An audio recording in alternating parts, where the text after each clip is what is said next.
خۆشەویستان نیعمەتەکانی خۆی پروردگار ئەوەندە زۆرن ئەگەر بێت و ئێمە بین دەست بکەین بە ژماردنی ئەم نیعمەتانە بێگومان بۆمان ناژمێرن. یەکێک لەو نیعمەتانەی کە چەندین نیعمەتێکی بەدوایدادێ ئەویش بریتێ لە بارانبارین لە وەرزی خۆی لە کاتی خۆی بۆ ئەوەی هەم زەوی پاراو بێ هەم ئاوی سەرزەوی هەم ئاوی ژێرزەویش زیاد ببێت. لە کاتێکدا کە باران دواکەوێت بێگومان بە تایبەت جوتیاران وەک ئەڵێ کوردوتەنی لەرزیان لێ دێت بۆ لەبەرەوەی کە ئیتر با بڵێن وەرزی داچاندن وردە خەریکە بەرەو کۆتایی ئەڕوات ئەگەر لەمە زیاتر دوا بکەوێت. ئاینی پیرۆزی ئیسلامیش بۆ هەموو بابەتێک لە ژیانی ئێمە ڕێگە چارەیەک شتێکی داناوە بەجێی نەهێشتوین بێگومان. لە کاتێکدا کە باران دواکەوێت سنەتی نوێژە بارانەی داناوە. ئێمە ئەمڕۆ لەسەر ئامادەسازی بۆ سنەتی نوێژە بارانە بە میوانداری مامۆسای بەڕێز و خۆشەویست مامۆستا محەممەد چیمەنی قسە و گفتوگۆکەین. مامۆستا بەخێر دەستان خۆش بێت. بەلەوە دەست پێ بکەین ئەوە خێرە ئاینی پیرۆزی ئیسلام بۆ هەموو بابەتێک لەسەر هەموو شتێک لە ژیانی ئێمەیە وەک ئەڵێ قسەیەکی هەیە ینی نقطەی سۆتە سەر پیتێ بۆمان کە ئاوا بکەین. هیچ لەوانە بوونە کە ئەگەر باران دواکەوت ئێمە نوێژە بارانە بکەین. بەڵێ. بسم الله الرحمن الرحيم الحمد لله والصلاة والسلام على رسول الله وآله وصحبه ومن والاه. سواسانەکەم بۆم دەرفەتە و ئومێدەوارم ئەمە ببێتە هۆکارێک بۆی ئەو سونەتە زیندوو بکرێتەوە دواتریش بە زەوی و میهرەبانی خۆی تەعالا بجۆشێ بەرامبەر بە خەڵک بەرامبەر بە یانداران بەرامبەر بە بێگیانەکان و بارانی ڕەحمەتمان بۆ بارێت. بەڵێ وەکو جەنابەت فەرمووی بەو پێی ئاینی پیرۆزی ئیسلام ئاینێکی گشتگیرە و بۆ تێکڕای جیهان هاتووە بۆ تێکڕای سەردەمەکان هاتووە ئەبێ بۆ هەموو بابەتێک لە بابەتەکان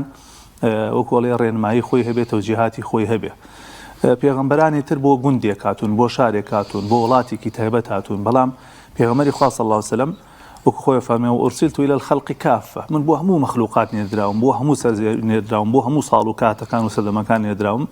لەگەڵ پێشکەوتنی دنیا لەگەڵ گەورەبوونی دنیا لەگەڵ ئەو هەموو ڕووداوانەی کە دێتە ئاراوە ئەبێ ئیسلام بۆی نەقص نەبێ بۆی بیسەلمێنێ کە کامەڵە بۆ هەموو بابەتێک قسەی خۆی هەیە و تەوجیهاتی خۆی هەیە و ڕێنمایی خۆی هەیە. لەو شتانەش کە بە درێژایی مێژوو هەربوونی هەبووە لە وڵاتان و لە شوێنان و لەم لاولولا مەسەلەی بێبارانی بووە یا کەمبارانی بووە. لە حاڵەتێکە کاتێک کە باران کەمە بارێت یاخود درەنگ ئەبارێت یەکێ لە ڕێگا چارەسەرەکان لە ڕووی ئاینیەوە ئەوەیە کە ئینسان پەنا بەرێت بۆ خوای پەروەردگار و بپاڕێتەوە لە خوای گەورە و نوێژ بکە هەندێک ڕێنمایی و تەوجیهاتی ترێکە لە خلالی بەرنامەکە باسێکەین بۆی خوای تەعالا دەروی خێر لە خەڵکی بکاتەوە. ئەمە وەکو چونکە سەرچاوی باران لە دەسەڵاتی هیچ کەسێکان نییە تەنها و تەنها لە دەسەڵاتی خوای گەورەیە بۆیە عەبد ناچارە تەزەڕوع بنوێنێ ملکەچی بنوێنێ داوا بکە لە خوای پەروەردگار بۆی باران بارێنێ چونکە نەبارینی باران مەترسیەکی جار گەورەیە بەداخەوە زۆرێک لە خەڵکی هەستی پێ ناکەن زۆرێ لە گەنجەکان لە کوڕەکان لە کچەکانمان نازانن مەترسی نەبارینی باران چەندێ خراپە. معلومی جەنابتانە یعنی باران پەیوەندی بە ژیانی هەموو شتێکەوە هەیە وجعلنا من الماء كل شيء حي هەرچی ئەگوزەرێ لەسەر ئەم زەویە بە جۆرەکان ڕەبتی بە ئاو تێکڕای ژیانیش پێویستی بە ئاو هەیە. ئێستا شارێکی وەکو تاران کە نزیکەی 20 ملیۆن ئینسان تیا ئەژی لەوەیە ئەڵێگەر لە خلالی چەند هەفتەیەکە باران نەبارێت تێکڕای ئەو شارە بێت چۆڵیکە ئاوی خواردنەوە نامێنێ سەوزی نامێنێ دەغڵودان نامێنێ گژوگیا سەوز نابێ نەخۆشی بڵاوە بێتەوە سەدان بەڵاو موسیبەتی ترکە بەهۆی نەبارینی بارانەوەی بۆ ئەم کێشە گەورەی ئەگەر ئیسلام ڕێنمایی و تەوجیهات و چارەسەری نەبێ نەقسێکی زۆر گەورەی بۆ ئیسلام. باشە مامۆستا نەبارینی باران ئایا پەیوەندی هەیە بە گوناهی مرۆڤەکانەوە لە ڕووی ئاینیەوە ئەم بابەتە چۆن؟ بەڵێ لە ڕووی ئاینیەوە یەکێک لە هۆکارەکانی نەبارینی باران بریتە زۆربوونی لە گوناه و تاوان. ڕەنگە ئێستا کەسێک گوێ لێمان بڵێ جا مامۆستا خۆ وڵاتانی ئەوروپا هەر غەرقن لە گوناه و تاوانە. بەڵێ جیاوازی هەیە لە نێوان وڵاتی موسڵمانان لەگەڵ وڵاتی بێباوەڕانە. هەرچی خەڵکی کافر و بێدین و خوانەناس هەیە ئەوان تەنها دنیایان هەیە بۆیە لات عەجیب نەبێ ئەگەر خوای تەعالا دنیایان بۆ خۆش بکە. خوای تەعالا خوایەکی عادیلە ئەم کەسە بەس دنیای هەیە و پاشان ئەوە ئیستدراجە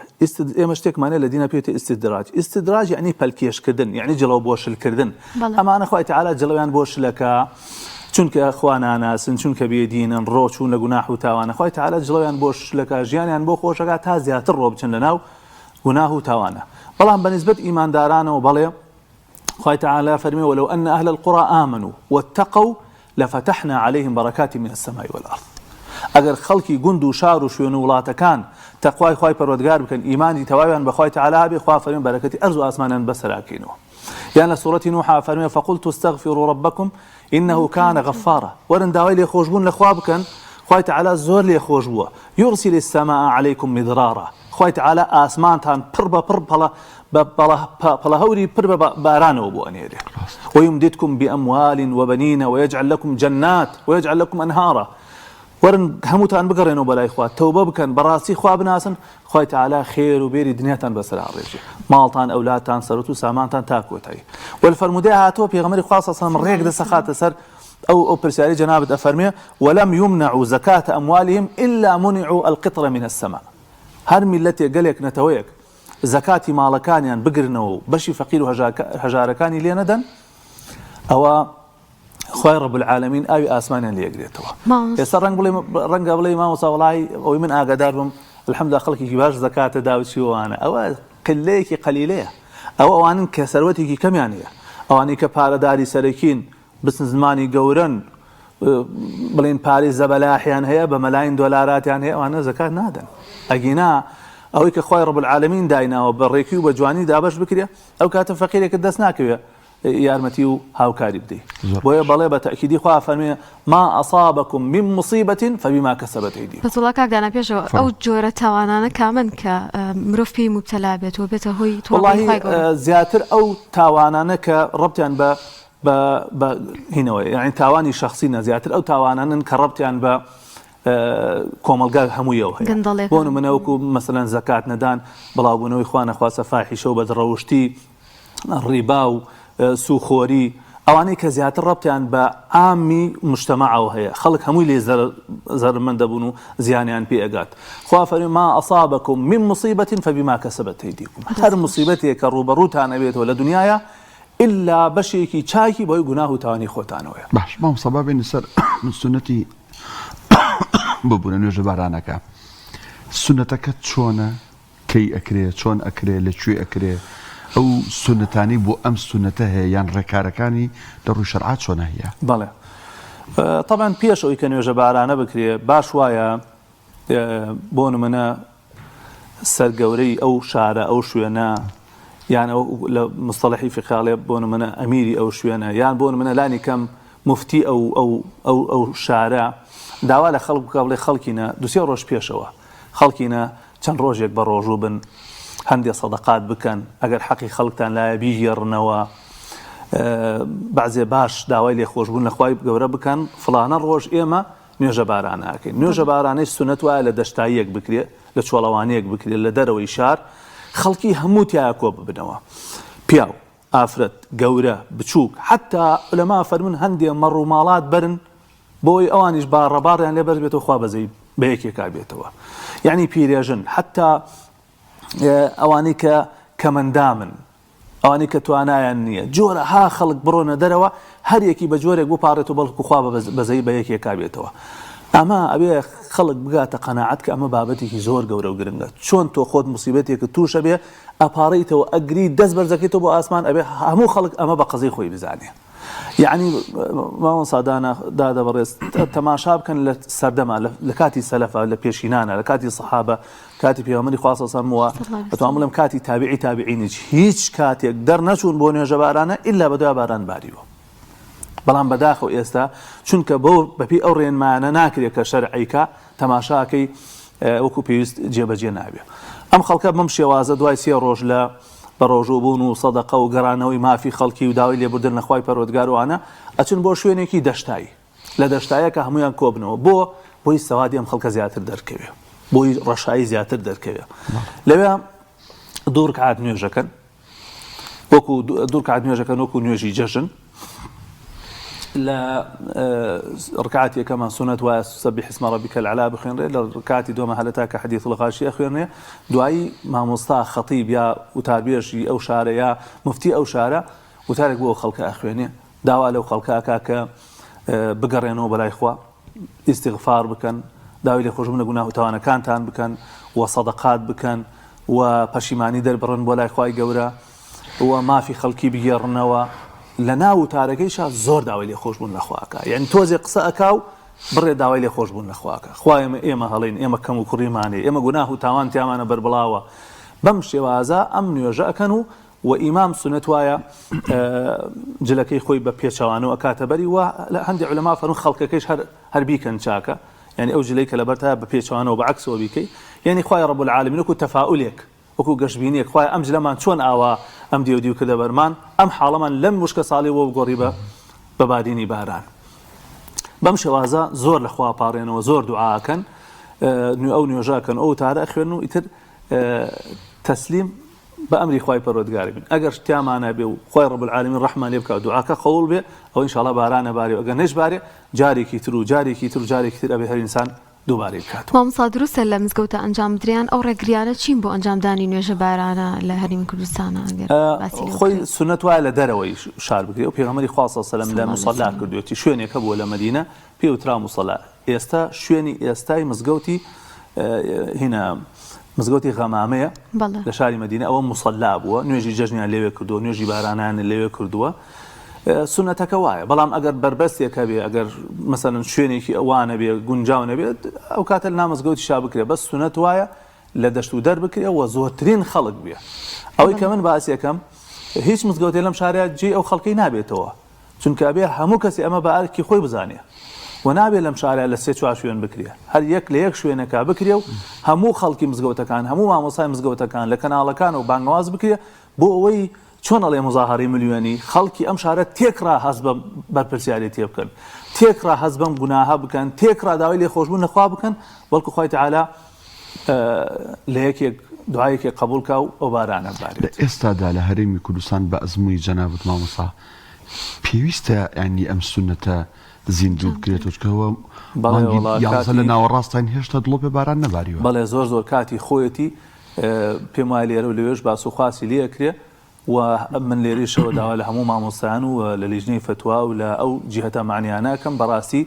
يعني زور جيجي خويتي هر نك لولاتي أما لولاتاني محيط ودور بدي إمش ديسان هر باران ببارانية جيجي خويتي دس بيش خريب كين زوب كين وآخريك نزيك ماني دوانزا بينو كايترو تشلي برو تشلي زستان وباي سم برو ناو زستان بروشتينا يتر ماني دوانزا ويك ودو يتر ماني بتايبت دوانزا ويك يتر قمي باران وسرما وصلو يعني كتي هيج لا ارانيه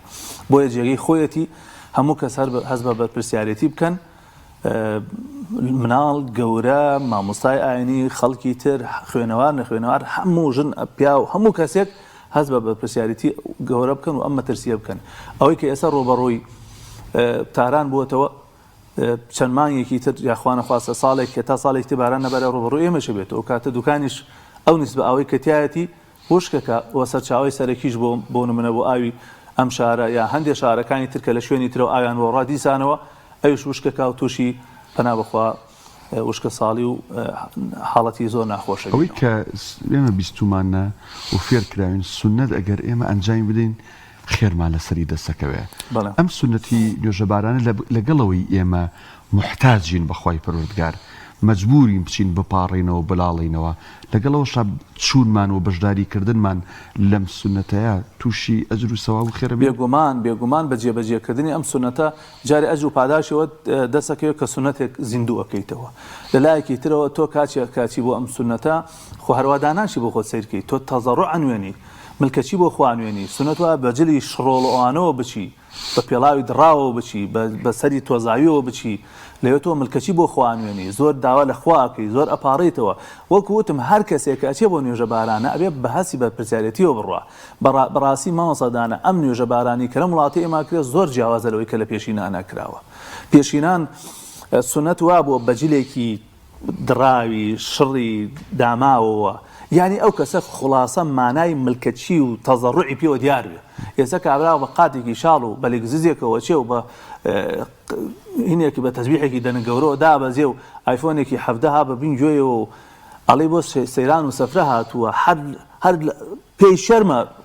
پاڵتاوەکەی بە عەکسەوە بکاتە بەری یا جلەکەی بگۆڕێ یا پێڵاوەکەی داکەنێ یا تۆزاوی ببێ پێ عەیبە باران لەو حاڵەتەیە چۆن یعنی بێ ئەو خەڵکە کە ئەچنەوێ بەڕاستی هەست بە معنای بەرپرسیارەتی بکەن و بزانن لە مەترسیەکی گەوریان کاکە ئێستا من بە جەناب دەڵێم ئەگەر جەنابە دیا من یا هەر کەسێک کە گوێی لەمانە ئێستا ئەگەر لە مەترسیەکی جددیا بێ چۆن نەپاڕێتەوە لەخوا هەر ئەتیادی ئاوایەکە کاوتاوە ناشەو بیلا دەستی بەرزەکاتەوە زۆر ئەگری ئەپاڕێتەوە داواکە لەخوا خوایە بەستۆم هەیە بێ بەهانام و خەڵک ئەبێ ئاوا هەسی بەرپرسیارەتیان هەبێ ئەو کاتە ئینشاءالله خوای تەعالی دەری خێرەکات. مامۆستا هەمومان چیرۆکی ئەو کەسەمان بیستووە کە بە چەترێکەوە چێ بۆ نوێژە بارانە لەبەر هێندە یەقینی هەیە کە خوای گەورە وڵامی ئەو داواکاری ئێەتەوە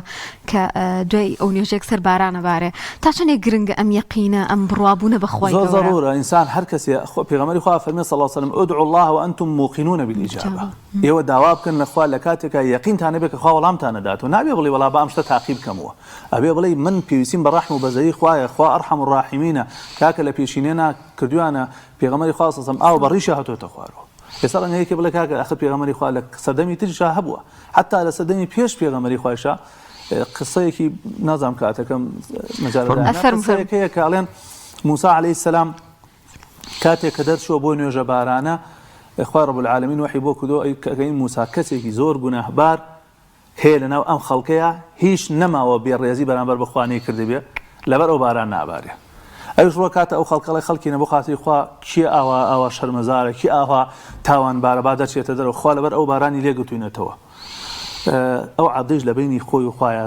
تەوبەیەکی ڕاستەقی ناکە خوایە فەزحم مەکە خوایە ئاشکرام مەکە وعد بێ لە ئێسەوە تەوبە و پەشیمانی و چیوانە پاش کەمێک بارانە بارێ موسا بە خوای رب العالمین فەرمێ خوایە توات فەرموو کە چی ئێستا بارانێکی چاک باری فەرموو ئەی موسا ئەو عەبدە تەوبەی کرد پەشیمانی دەربڕی منش خوایەکی لێبوردەم و لێ خۆش بووم ئەڵێ خوای رب العالمین کێ ئەو عەبدە ئەفەرمێ موسا من بە گوناهباری فەزحم نەکرد ئێستا تەوبەی کردوێتێ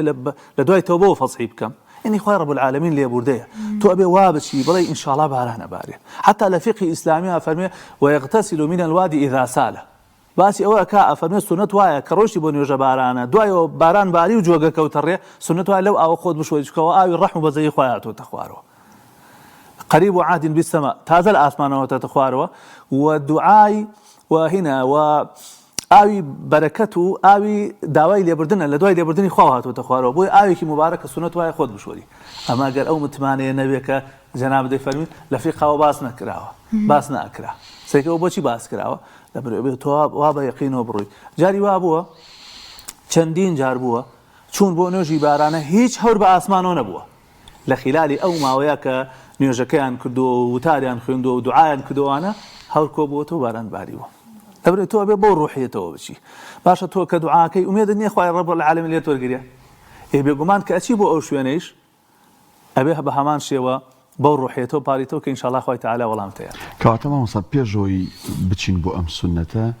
وا پێویستە وا فەرزە پێش سونەتەکە ئێمە بینی خۆمان و خوا دەردیاڵێ ڕێک بکەوین داوای لێ خۆشبوون بکەین حەقێکی کەسێکمان لایە بیدەینەوە ئەنجا بچین ئەم سونەتە جێبەجێ بکەین وڵی مامۆستادانە و کوتم ئەمە ڕەبتی بە ژیانی هەموو کەسێکەوە هەیە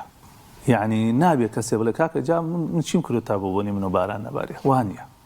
هەموو کەسێ بێ ئەمە بە قەزەیەکی گشتی بزانێ بابەتێکی گەورەی بزانێ ڕاستە ئێستا ئاوەکە دێتەوە دوو ڕۆژ سێ ڕۆژ جارێ ئاو دێتەوە خەڵک بەڵام چوار ڕۆژ تر ئەوە نەمێنێ ئینجا ئەزانی چی مشکلەیەکی گەورەیە بڕۆ ئەو دەشت و دەرە چەند کیلۆمەتر بە چواردە و ڕابگەڕێ ئەوە ئاو نییە باڵندەیەک بیخوا ئەوە ئاو نییە کەروێشکێک ئاسکێک کورە بێگیانێ گیاندارێ شتێک ها ئاو نەماوە سەوزی نەماوە جاران ئەچوویتە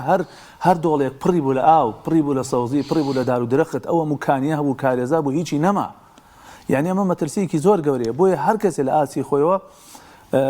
بەڕاستیە بێ هەست بە تاوان بکات و داوای لێبوردن لە خوای گەورە بکات و مامۆستادانە جەناب شت و ڕەنگە منش و خەڵکێکی تریش باش بزانێ ئێستا ڕەنگە بڵێن کاکە وەڵی میلەتە خۆ میلەتێکی موسڵمانە بەڵام بێ ئاگاشمان لەوێ گوناهیشی زۆر تیا بەر بڵاوە یعنی هەندێک جۆر گوناح کرێ بەڕاستی ئینسان بەکەڵکیۆنایە لە شوێنانە باسی بکە بەکەڵکیۆنایە لە شوێنی ڕسمیە باسی بکەی لەسەر مینبەرە باسی بکە لەسەر تەلەڤیزۆنە باسی بکەی ئەوەندە گوناهی مەترسیدارەکرێ کاکەی لانی کەم ئەو گوناهانەی کە ئێستا بە مۆبایلەکەی لە باپیرانی ئێمەیانەوە یعنی کەمترین شتە ئەو گوناهانەی کە ئێستا خەڵک بە ئینتەرنێتیکە ساڵانی پێشوو يعني ئەو مەسئولیەتە نییە لەسەر شانیان کاکە وەرە لەسەر ئینتەرنێت بپرسرێتەوە لەسەر ئێستا جاران خەڵکە گەروی سای مەسەن عیلاقە لە غڵافێکا دابمەزێنێ هەزار ئەم بەرۆبەرێکی تا ئەگە سەری بگرتایە ئێستا لە ناو ماڵەکەی خۆیان لە ناو دەستی خۆیان لە ژێر جێگاکەی خۆیان لە ژوورەکەی خۆیان بە تاقیتە نییە هیچ بربەسی نییە لە بەردەمیە بگرە هەندێک لە ئەو هێڵانی ئینتەرنێت و یان مۆبایلوانە ئەڵێن لە 12 شەوە بۆ خۆت فریە یعنی تر یعنی مەخەون خەریکە ئەویش و کارە بن یعنی گوناه و تاوان بەڕاستی زۆر بەربڵاوە لە ڕیباڵی پڕبازارەکانە پەنا بخوا لە زیناڵی بربڵاوە لە یعنی غەش و فرۆفێڵەڵەی لە یعنی هەر گوناهێک کە تۆی ئێڵی ئێستا ئەیبینین لە کۆمەڵگایە و بگرە زۆریش ئەیبینین زۆر بەڕێز مامۆستا محەممەد شیوەنی زانایانی سوپاس بۆی کە بۆ هیوایی کە ئیشەڵا بارانی بەڕەحمەت بارێ و دەنگۆژ هەیە پێشبینیە کرێکە ئیشەڵا لە شەمە بەدواوە ئیشەڵا شەپۆلێکی باران بێت سپاسیەوە کەم کە گرنگی بەم بابەتە دەن و بەڕاستی هەر ئەوەش چاوەڕێکرێ لە کەناڵێکی ئیسلامی کە گرنگی بە خەمی خەڵک بدا و بەو شتانی کە پەیوەندیان بە ژیان و بە دینی خەڵکەوە